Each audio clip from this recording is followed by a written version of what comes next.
তা আমি তো অর্থনীতির ছাত্র না, যার কারণে এতগুলা ডকুমেন্টস এইখানে টেবিলে আসার পরে আমাদেরকে দেওয়া হয়েছে। একদিকে সংসদ চলছে, আরেকদিকে ডকুমেন্টগুলো এখানে রেখে দেওয়া হয়েছে। যেহেতু দুর্বল ছাত্র, এই জন্য কিছুই বুঝতে পারি নাই। এখন উপরে হাত তুলবো না নিচে নামাবো এটাও বুঝতে পারি না।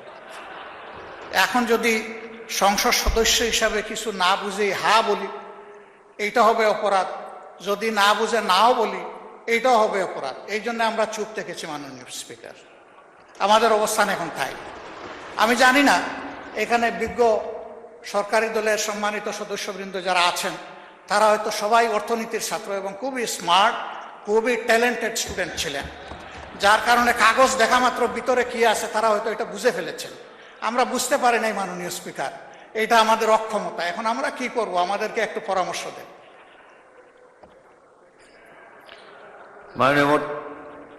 মাননীয় স্বরাষ্ট্রমন্ত্রী বলুন। মাননীয় স্পিকার, সংসদের কার্য উপদেষ্টা কমিটি এই সমস্ত কর্ম নির্ধারণ করেছে। বিশেষ কমিটি যেটা আপনি করে দিয়েছেন এই আইনগুলো পর্যালোচনা করার জন্য, সংসদে বিশেষ এই কমিটিতে আমাদের মাননীয় সদস্য জয়নাল আবদিন সাহেব সভাপতি ছিলেন। বিরোধী দলের পক্ষ থেকে বেশ কয়েকজন সদস্য ছিলেন, আইনমন্ত্রী সহ সবাই এটা আলোচনা পর্যালোচনা করে যে সকল অধ্যাদেশগুলো সর্বসম্মতিক্রমে অ্যাজ ইট ইজ পাশ করার জন্য ডিসাইডেড হয়েছে, তার মধ্যে এই বিলটাও ছিল, অর্থ বিল সহ অন্যান্য।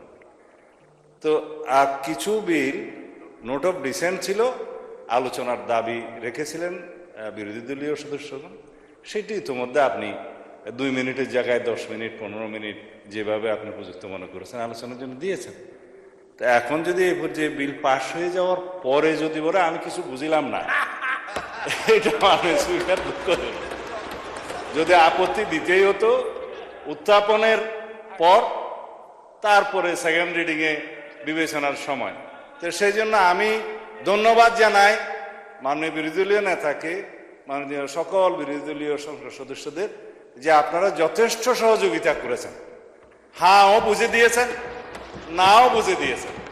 এই অপরিসীম সহযোগিতার জন্য সরকারি দলের পক্ষ থেকে আপনাদেরকে ধন্যবাদ জানাচ্ছি। কার পাশা গেছে কার টেবিলে, খেলা যে চলছে কোন লেভেলে।